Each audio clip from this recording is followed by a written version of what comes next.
নমস্কাৰ, আজি হৈছে 17 এপ্ৰিল। অসমৰ লগতে ভাৰতৰ বিভিন্ন প্ৰান্তৰ পৰা আজি ৰাতিপুৱাৰ কেইবাটাও খবৰ আহি পৰিছে। এই মুহূৰ্তত জনাইছোঁ আজিৰ প্ৰথমটো খবৰ। আজিৰ দিনটোত উচ্চতম ন্যায়ালয়ত ৱাকফ আইনক লৈ হৈ গ'ল শুনানি আৰু ইয়াক লৈ উচ্চতম ন্যায়ালয়ে কিছুমান ৰায় প্ৰদান কৰিছে, লগতে নিৰ্দেশনা প্ৰদান কৰিছে। কি এই খবৰ সবিশেষ দৰ্শকলৈ। ৱাকফ আইনক লৈ কাইলৈ পুনৰ হ'ব শুনানি। দিনৰ 2 বজাত হ'ব শুনানি। উচ্চতম ন্যায়ালয়ত ৱাকফ আইনক লৈ সম্পূৰ্ণ হৈছে আজিৰ শুনানি। কাইলৈ বিয়লি 2 বজাত পুনৰ হ'ব শুনানি।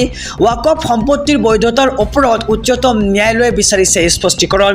ৱাকফ সম্পত্তিক লৈ মুছলমানৰ উত্তৰাধিকাৰ দখল কৰা বুলি প্ৰশ্ন উত্থাপন কৰিছিল চিব্ৰাল আৰু চৰকাৰী পক্ষৰ হৈও যুক্তি অধিবক্তা তুষাৰ মেহতাৰ আৰু মছজিদৰ পঞ্জীয়ন কৰাটো অসুবিধা ক'ত, এনেদৰে এতিয়া প্ৰশ্ন উত্থাপিত কৰা হৈছে।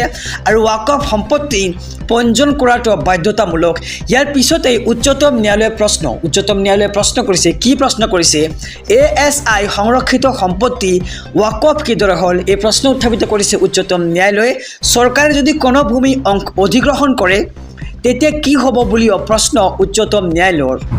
এই মুহূৰ্তত জনাইছোঁ আজিৰ 2 নম্বৰ খবৰটো। বিহুৰ মাজতেই বেয়া খবৰ লাখপতি বাইদেউলৈ, হেৰুৱাব পাৰে চৰকাৰৰ 10,000 টকা। বিস্তাৰিত খবৰ লৈ আহিছোঁ SB অসম মিডিয়াৰ সমূহ দৰ্শকৰ বাবে। বিহুৰ বতৰতে লাখপতি বাইদেউলৈ বেয়া খবৰ আহি পৰিছে। ইতিমধ্যে ৰাজ্যৰ লাখ লাখ মহিলাই হেৰুৱাব পাৰে নিজৰ ধন। উদ্যমিতা আঁচনিৰ ধন হেৰুৱাব পাৰে লাখ লাখ মহিলাই। উদ্যমিতা আঁচনিৰ মহিলাৰ বাবে আহিল নতুন খবৰ।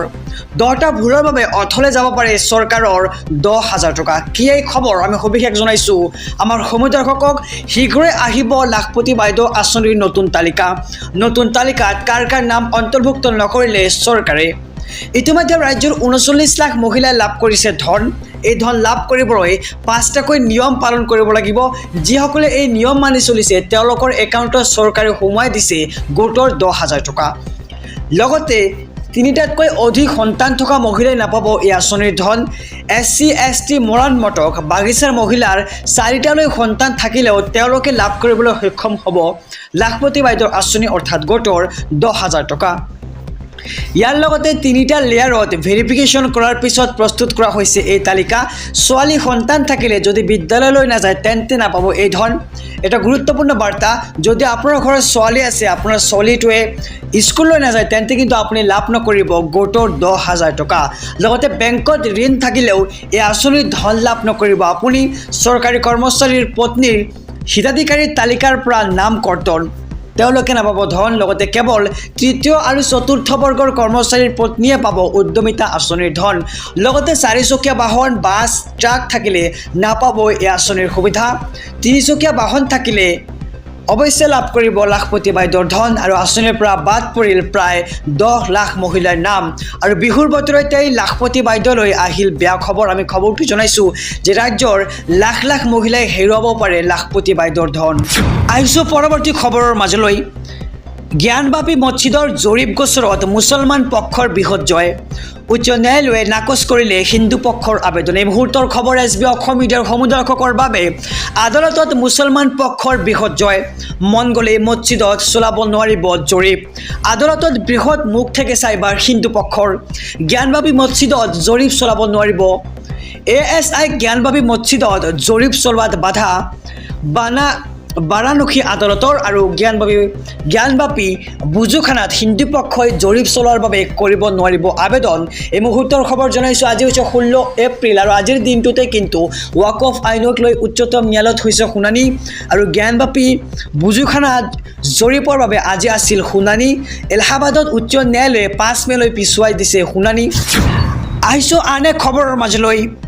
গছপুলি ৰোৱা মহিলালৈ আহিলনে ফোন? এইকেইটা কাম নকৰিলে নাপাব চৰকাৰৰ 10,000 টকা। অব্যাহত আছে লাখপতি বাইদেউৰ ধন লাভৰ প্ৰক্ৰিয়া। এইকেইটা ভুল কৰিলে বঞ্চিত হ'ব ধন লাভৰ পৰা। ফোন অন কৰি থওক, যিকোনো মুহূৰ্তত কল কৰিব আপোনাক চৰকাৰে।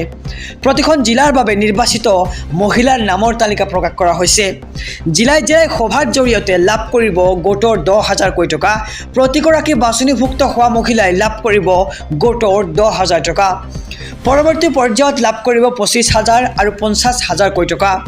তিনিটা কিস্তিত লাখপতি বাধ্য ধন প্ৰদানৰ ব্যৱস্থা কৰিছে চৰকাৰে হাহে যদি কণী পাৰিব লাগে মোবাইল নিকিনিব কামত লওক এনেদৰে মন্তব্য মুখ্যমন্ত্ৰীগৰাকীৰ তেতিয়াই পৰৱৰ্তী কিস্তিত দিব 25,000 টকা আৰু শেষৰ কিস্তিত লাভ কৰিবলৈ সক্ষম হ'ব 50,000 টকা গছপুলি ৰোৱাৰ পিছতো বহু মহিলাই নাপাব লাখপতি বাধ্যৰ ধন তিনিটা সন্তান বা তাতকৈ অধিক সন্তান থকা মহিলাই নাপাব লাখপতি বাধ্য আঁচনিৰ সুবিধা লাখপতি বাধ্যৰ ধন বিতৰণক লৈ মুখ্যমন্ত্ৰী ডক্টৰ হিমন্ত বিশ্ব শৰ্মাই কৰিছে ডাঙৰ ঘোষণা আহিছো আন এক খবৰৰ মাজলৈ ৱাকফ বিৰোধী প্ৰতিবাদকাৰীৰ বিৰুদ্ধে কঠোৰ মুখ্যমন্ত্ৰী ৰাজপথত ওলাই একো কৰিব নোৱাৰিব বুলি মন্তব্য মুখ্যমন্ত্ৰীগৰাকীৰ ৱাকফ বিৰোধী প্ৰতিবাদকাৰীৰ বিৰুদ্ধে কঠোৰ হৈছে ৰাজ্যৰ মুখ্যমন্ত্ৰী ডক্টৰ হিমন্ত বিশ্ব শৰ্মা ৰাজপথত ওলাই একো কৰিব নোৱাৰিব আমচুক কঠোৰ সকিয়নি মুখ্যমন্ত্ৰী ডক্টৰ হিমন্ত বিশ্ব শৰ্মাৰ ৱাকফ আইনৰ বিৰুদ্ধে যিমান মানুহ আছে সপক্ষেও আছে সপক্ষে বিপক্ষে মিল হৈ পৰিস্থিতি